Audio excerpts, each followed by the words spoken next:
Hello and welcome back to Friday Minis. Let's talk about the Magic Wand tool in your photo editor of choice.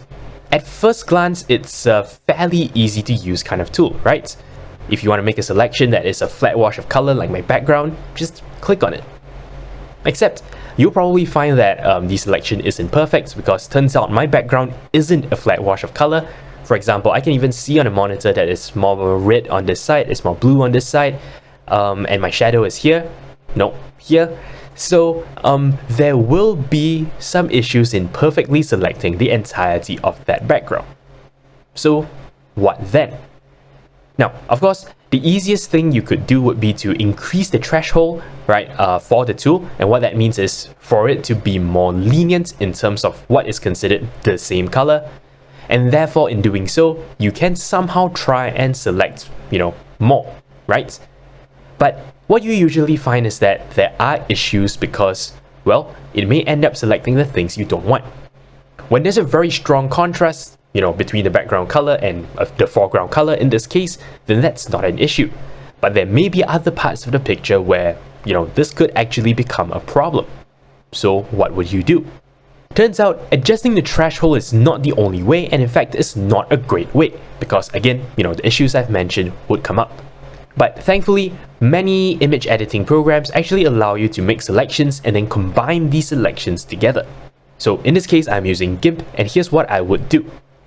First of all, I'll make a selection. Now, this selection obviously isn't perfect, but that's fine because I'm going to hold down Shift and I'm going to make another selection at a different part of the picture. Shift gives us the Add mode. And what Add is saying is that, well, I want to add a new selection on top of my old selection. So while each selection is only going to give me a fairly small slice of the background, I can add all of these together and as a result, eventually get everything.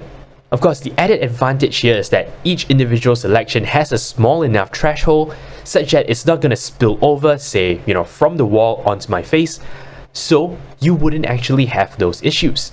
And it allows you to have very fine-tuned control over what you're selecting in the background. So that's one of the pro tips, right? This comes from the world of doing green screens. When you do visual effects, right, you have a green screen, and if it's not lit properly, you would have this problem as well. Again, you could mess with the threshold, of course, but the general consensus is that, well, do it iteratively, and you'll probably get a better result at the end of the day that you have more control over. So yeah, I hope you found this tip useful, but that's all there is for this episode of Friday Minis. Thank you very much for watching, and until next time, you're watching 0612 TV with NERDfirst.net. Thank you very much for watching. If you like my work and are feeling generous, you can shoot me a one-time donation on PayPal or sign up for a recurring one on Patreon. Of course, you can simply like, comment, and subscribe. You know the deal. For more videos, links to my channel and a related playlist are on screen. Thank you for your support.